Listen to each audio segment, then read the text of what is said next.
What's up again, readers? We're going to take a quick little check-in look at gold and silver. Sam's pick this week, gold and silver. We looked at it a couple of weeks ago, but it's worth doing a quick little tracking update here.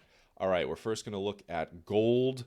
So if you've been watching my videos on gold, you know that we have been tracking this massive cup and handle happening here. This chart's a little bit messy, but just go with me.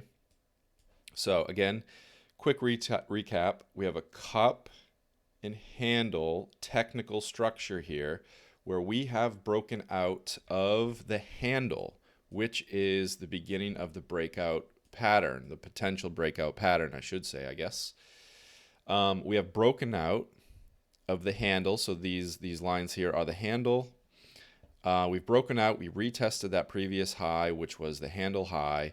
And now we are retesting. So this is a standard retest right here. And you can see, I put in this yellow box in the last video I made. You can see we are now down there and we are retesting both the handle and the major level of about 1800, which has been a major level for gold for a little while now.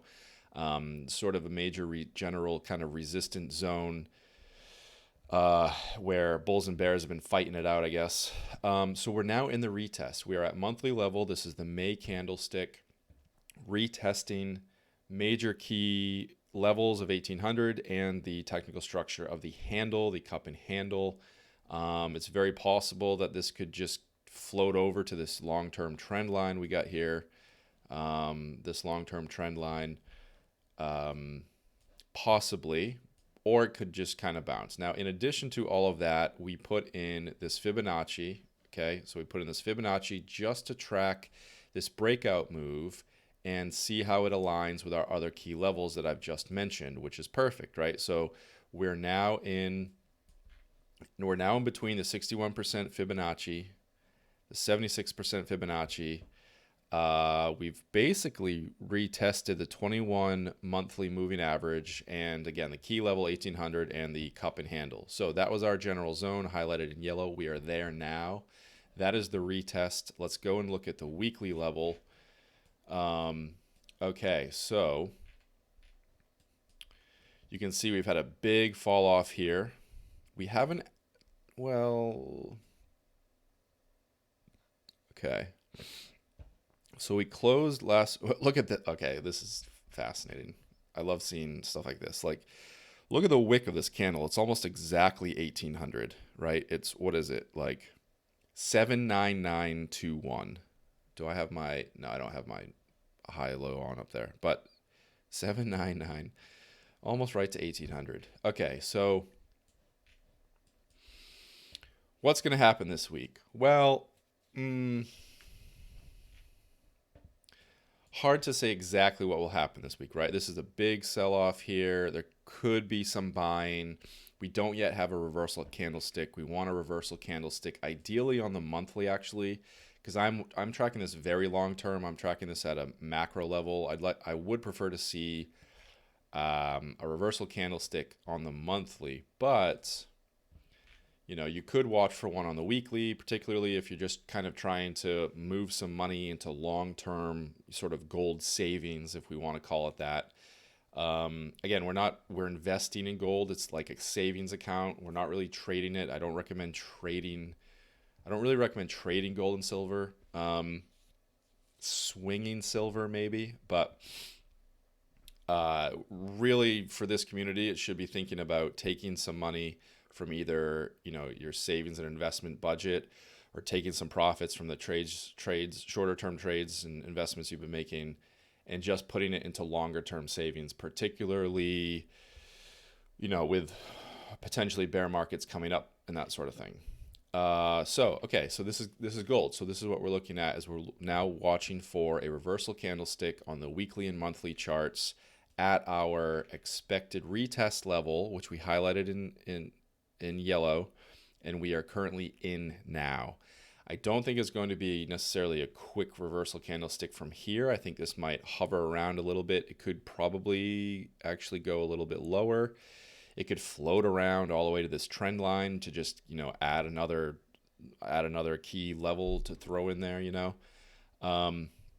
But we'll see. We'll see. But this is good. This is good. This is what we've been waiting for, is this retest. This retest is the potential for swinging back around and now and getting us into the new bullish phase of this entire technical structure here, which is a massive structure. Again, this is very long term, but the technical target of this structure is 2,800.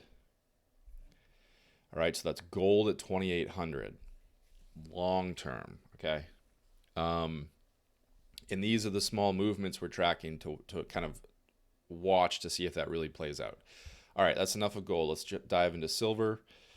I don't think there's a whole lot going on in silver. I actually haven't looked at it, but yeah, so we're still in this triangular pattern. We looked at this also a couple weeks ago. Again, I highlighted this yellow box here because we expected this to pull down possibly once more, or who knows, right? This might bounce around in this triangle for a bit, but we're there. We're in that yellow box again. We've retested the support level. It is a little sketchy. Like, it closed at the 50 moving average. It closed below those previous support levels, which isn't great. I personally think it's a little bit of a fluke, although it could very well spike down to the 200 moving average, where I think it would get a bunch of bullish support from there and maybe kind of give it a little liquidity, a little bit of a slingshot up through this annoying structure it's been in forever, that I've been watching forever and just seeing this bullshit happen. Anyway, so this is the structure here. So this little triangular structure is what we're tracking. We have an A, B, C, D. Well, I guess E, now F pattern. That's interesting. So we have potentially the A, B, C, D, E, potentially an F happening. That's interesting. Okay.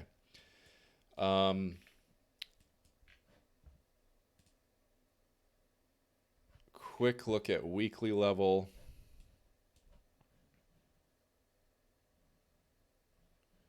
Yeah, look at that. Okay, so the weekly level wanted to go to the 200 weekly moving average here, but it didn't yet. So that means there's going to be a little more downside, I think, until it retests that 200 weekly average, as well as this long-term key level here of $20.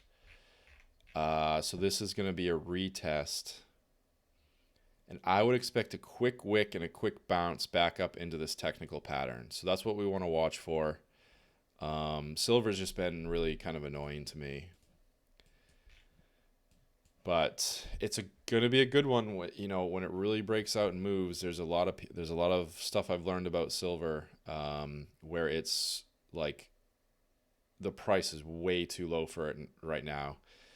I hear people saying, doing calculations, it should be in the triple figures. Increased industrial demand for silver and all of that. But anyway, that's what we're watching for on silver. So that is gold and silver, guys. Thanks again. Give a like, subscribe, follow Chart Daddies, follow Cash Daddies, and have a good rest of the evening. Peace.